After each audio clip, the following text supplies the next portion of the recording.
Hey everybody, Barry here again. I've been posting videos every 3 days, so I figured why not do it like a 5-minute update in between those videos just to keep stuff moving and keep you guys in the loop. So here we go, 5-minute update on the Turbo LS Caravan. In the last couple of days, now this is not going to be relevant to the video that's coming out tomorrow. Just trying to keep up, I guess. I got the transmission lines put in, just kind of put in under here. Now this is not all finished yet, but they sneak in under the rack here, across by the pan, and then they go up into the transmission up here, which is quite a tight spot. I had to cut a bunch more of the floor out. Something else I got done is the drive shaft shortened, because the 4L80E is quite a bit longer than the NV3500. So I cut 4¼ inches out of it. I cut it up here, shortened it, welded it back together, and now everything is the correct length. I was going to cut this drive shaft off and make it shorter, but then I would have had to take my bracket here and move it back 4¼ inches, which would have been kind of dumb. But anyway, that's done.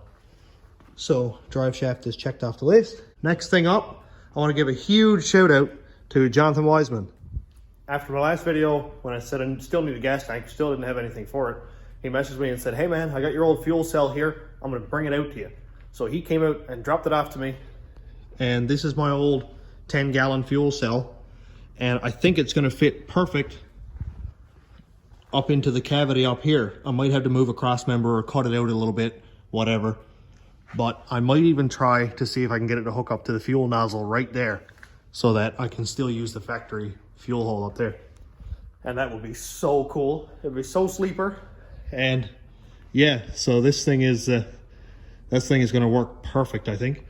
And thanks again. That was an amazing help. And I got you on the harness that you need done for your 96 Chev truck that you're doing with 5.3 in it. Next up on the list of things to do, of which there are a lot, I have to do my power steering. Now the transmission lines are not completed. Of course, you can see that they're just stuck off here on the end. But I'm going to leave them just as they are for now until I get the whole front put back on, the intercooler, turbo, piping, all of that.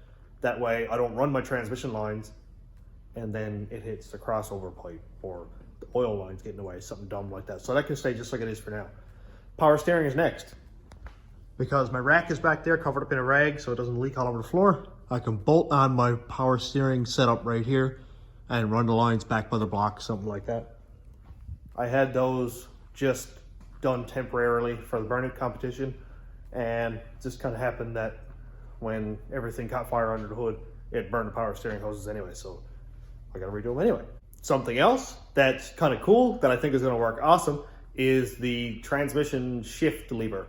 So the van has one up on the dash, it's kind of dumb, it goes PRND, and I always hated it. But now that it's hooked up to a 4L80, I don't quite hate it as much. What I think is gonna happen is I actually have it hooked up here just to see if it fits, and it does, it actually hooks up.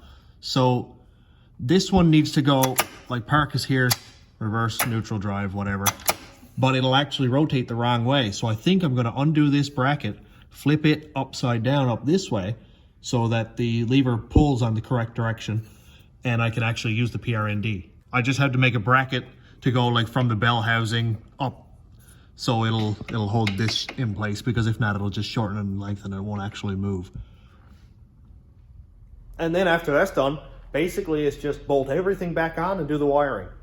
Now the wiring, I'll be using the stock van fuse block for as much as I can, and then I'll make my relay panel board. Jonathan Wiseman actually sent me a picture of his. It is absolutely sick looking. I'll put a picture up in the corner of it. And I'm going to try to recreate that the best I can. And that's pretty much what I got on the go for this week and what I have done this week. So be sure to watch all the full-length videos, as they are fully down in depth. Everything step by step is done except for the monotonous stuff that I've done several times. I'll just put that on time lapse and just watch and listen to music, and it's all good. And thanks for watching, thanks for subscribing, and we'll see you in the next one.